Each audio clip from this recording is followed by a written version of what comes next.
வீடுதோறும் சென்று எழுப்பிக் கொண்டு போகின்ற பெண்கள் அடுத்த ஒரு வீட்டுக்கு போகிற போது அவர்களுக்கு சலிப்பு வந்து விடுகிறது. அதனால் அந்த வீட்டு பெண்ணை எழுப்புகிற போது அம்மா என்று சொல்லி எழுப்புகிறார்கள். அதிலேயே அவர்கள் சலிப்பு தெரிகிறது. ஒவ்வொரு வீட்டுக்கு போவதும் அந்தந்த பெண்ணை எழுப்புவதும், அதாவது முதல் நாள் வீரம் பேசிவிட்டு அடுத்த நாள் படுத்து தூங்குவதுமே வழக்கமாக இருந்தால் சலிப்பு வருவது இயற்கைதானே. ஆகவே இப்போது இந்த பெண்கள் போய் சொல்லுகிறார்கள், உன்னை போய் எழுப்ப வேண்டும் என்று நாங்கள் எல்லாம் வந்திருக்கிறோம். அம்மா, நீ சாதாரணமான காலத்திலே சிவப்பரம்பொருளிடத்திலே காட்டுகின்ற அன்பை கண்டு நாங்கள் எல்லாம் உருகி போய்விட்டோம், வியப்படைந்து விட்டோம்.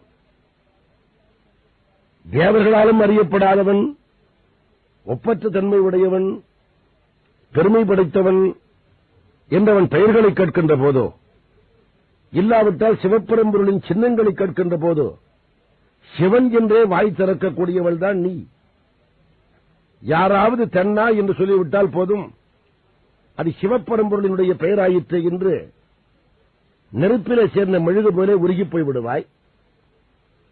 நாங்கள் இப்பொழுது எங்கள் தகப்பன், எங்கள் அரசன், எங்கள் அமுது என்று கூட்டமாகவும் சேர்ந்து சொல்லுகிறோம், தனியாகவும் சேர்ந்து சொல்லுகிறோம். நீ இன்னும் தூங்கிக் கொண்டே கிடக்கிறாயே, அன்பே இல்லாத நஞ்சை படித்திருக்கின்ற பேதை போலே கிடக்கின்றாயே. இதில் இருந்து ஒன்று தெரிந்து கொள்ளுகிறோம், இந்த உலகத்திலே சக்தி வாய்ந்தது தூக்கம் என்ற ஒன்றுதான் என்று தெரிந்து கொள்ளுகிறோம் என்று பெண்கள் எழுப்பினார்கள். அன்னே, இவையும் சிலவோ பல அமரர் உன்னற்கரியான் ஒருவன் இரும் சீரான் சின்னங்கள் கேட்பச் சிவன் என்றே வாய் திறப்பாய். தன்னா என்ன முன்னம் தீசேர் மெழுகு ஒப்பாய். என் ஆணை, என் அரையன், இன்னமுது இன்று எல்லோமும் சொன்னோம் கேள் வெவ்வேறாய். இன்னும் துயிலிதியோ வண்ணஞ்ச பேதையர் போல் வாழா கடத்தியால் என்னே துயிலின் பரிசீலோர் எம்பாவாய். சாதாரணமான காலத்தில் உன்னற்கரியான் ஒருவன் இரும் சீரான், நினைக்கப்பட முடியாதவன், ஒப்பற்றவன், பெருமை படைத்தவன் என்று சொன்னாலோ, இல்லாவிட்டால் அவனுடைய சின்னங்களை கேட்டாலோ சிவன் என்றே வாய் திறக்கக்கூடியவள். தென்னா என்னா முன்னம் தீசேர் மெழுகாக மாறி விடுகின்றவள். சிவப்பரம்பொருளுக்கு அமைந்த பெயர் தென்னன். ஆகவே தென்னாடுடைய சிவனை போற்றி எந்நாட்டவர்க்கும் இறைவா போற்றி என்று சொல்வதற்கு காரணம், கைலாயத்திலே பரம்பொருள் இருக்கிறது என்பது உண்மை என்றாலும் அவன் திருமணம் செய்து கொண்டது மீனாட்சி அம்மையைத்தானே. ஆகவே தென்னாட்டை தனக்கு உரிமையாக உடையவன் என்பதால் தென்னாடு உடைய சிவனை போற்றி என்றும், ஆனால் அவன் எல்லோருக்கும் உரியவன் என்பதால் எந்நாட்டவர்க்கும் இறைவா போற்றி என்றும் சொல்லுகிறோம். அப்பேற்பட்ட சாதாரணமான காலத்தில் அவன் பெயரை காட்டால் உருகக்கூடியவள் இப்போது பேசாமலே கிடக்கிறாள். என்னென்ன சொல்லுகிறார்கள் வந்திருக்கிற பெண்கள்? தனித்தனியாகவும் சொல்லுகிறார்கள், கூட்டமாகவும் சொல்லுகிறார்கள். எங்களுக்கெல்லாம் தந்தை என் ஆணை, எங்களுக்கெல்லாம் அரசன் என் அரையன், எங்களுக்கெல்லாம் அமுது இன்னமுது என்று எல்லோமும் சொன்னோம் கேள் வெவ்வேறாய். நாங்கள் மொத்தமாகவும் சொன்னோம், வெவ்வேறாகவும் சொன்னோம், ஆனாலும் தூங்கிக் கொண்டு கிடக்கிறாயே என்று சொல்லி அந்த பெண்ணை எழுப்புகிறார்கள்.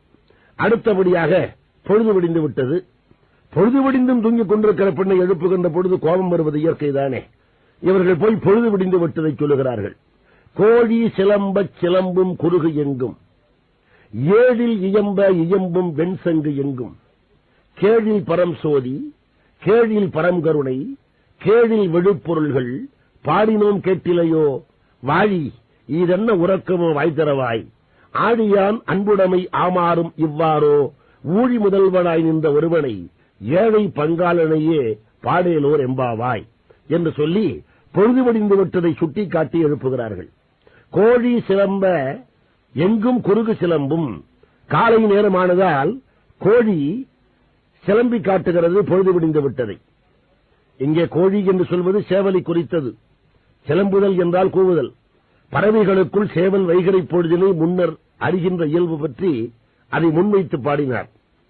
அது கூவும் இயல்பினை செஞ்சரையடித்து களத்தினை நிமிர்த்து சிரம்பளை தொளித்த சேவலனே என்று திருப்போரூர் சன்னதி வரையில் சிதம்பர சுவாமிகள் குறித்திருப்பதோடு ஒப்பிட்டு பார்க்கலாம். கோழி சிலம்ப எங்கும் குறுகு சிலம்பும். இங்கே குறுகு என்பது பறவைகளுக்குள்ள பொதுப்பெயர்.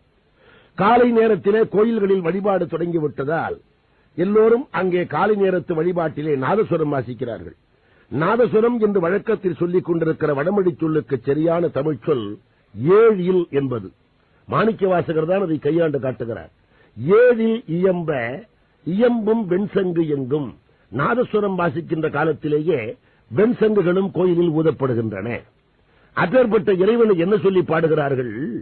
அவன் ஒப்பற்ற ஜோதியின் வடிவத்திலே இருக்கிறவன், ஒப்பற்ற கருணை உடையவன், அவன் ஒப்பற்ற விழுப்பொருள்களாக இருக்கிறவன், அவனை பாடுகிறோம் என்று கூறுகிறார்கள். கேழில் பரம் சோதி, கேழில் பரங்கருணை, கேழில் விழுப்பொருள்கள் பாடினோம் கேட்டிலையோ. இந்த 2 வரிகள் மிக மிக முக்கியமானவை.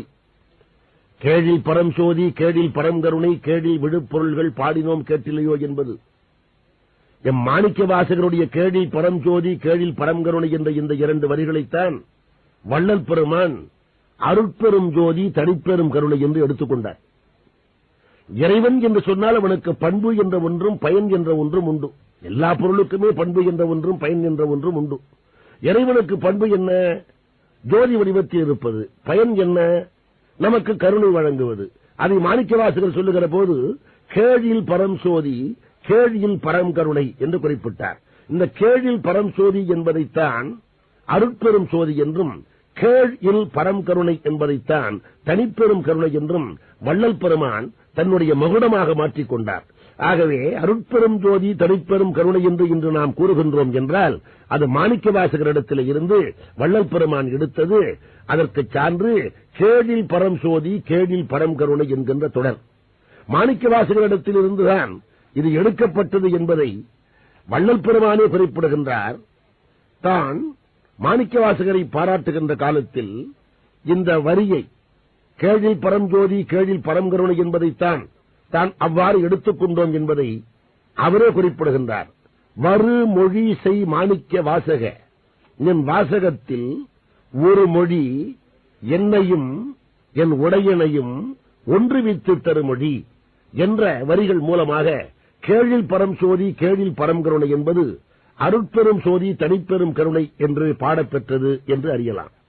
அடுத்து எல்லா பெண்களும் ஒன்றாக கூடி என்ன நோன்பை மேற்கொள்வது என்று அவர்கள் முடிவுக்கு வந்திருக்கின்றார்களோ அந்த நோன்பை மேற்கொள்வது என்றும் அதற்கு சிவப்பரம்பொருளினுடைய கருணையை நாடுவது என்றும் சேர்ந்து சொல்லுகிறார்கள்.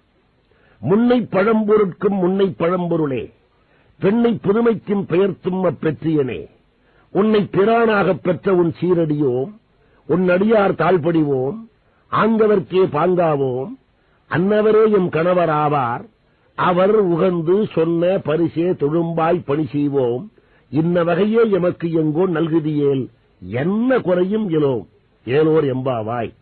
இப்போது சிவபெருமானிடத்திலே தங்களுக்கு நற்கணவர் வைக்க வேண்டும் என்கின்ற கருத்தை வெளிப்படுத்தி சிவனடியார்களே தங்களுக்கு கணவர்களாக அமைய வேண்டும் என்று இந்த பெண்கள் வேண்டுகிறார்கள். அதில் சிவப்பரம்பொருளினுடைய பெருமையை சொல்லுகிற போது அறிவு என்னதான் பழமையை நோக்கி ஆராய்ந்து கொண்டே போனாலும் சரி, இந்த பிரபஞ்சம் தோன்றியதற்கான காரணத்தை கண்டுபிடிக்க முடியாமல் திரும்பி விடுகிறது. இல்லாவிட்டால் விஞ்ஞான முன்னேற்றங்கள் நிறைந்திருக்கின்ற இன்றைய உலகத்தில் அறிவு எவ்வளவுதான் முன்னோடியாக சென்று எதிர்காலத்தை பற்றியும் புதிய கண்டுபிடிப்புகளை பற்றியும் ஆராய்ந்து கொண்டே போனாலும் அவை அனைத்தும் இயற்கை என்ற ஒன்றுக்கு உட்பட்டதுதான் என்கிற முடிவுக்கு வந்து இடித்து நிற்கிறது.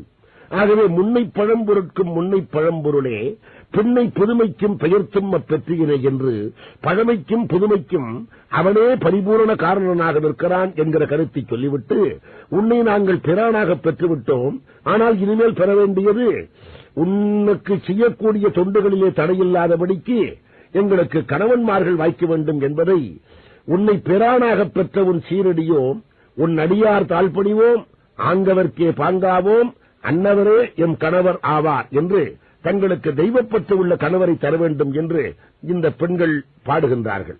அடுத்து அந்த சிவப்பரம்பொருள் என்பவன் மனதாலே இல்லாவிட்டால் சொல்லாலே இல்லாத காயத்தாலே சொல்லப்பட முடியாதவன் என்று அவருடைய அளப்பெரும் தன்மை எடுத்துக் காட்டி, அதே நேரத்தில் பரிபூரணமான பக்தியோடு வணங்குவார்க்கு எளிமையாக வந்து அருள் புரிகின்றவன் என்கிற கருத்தையும் சொல்லுகின்றார்.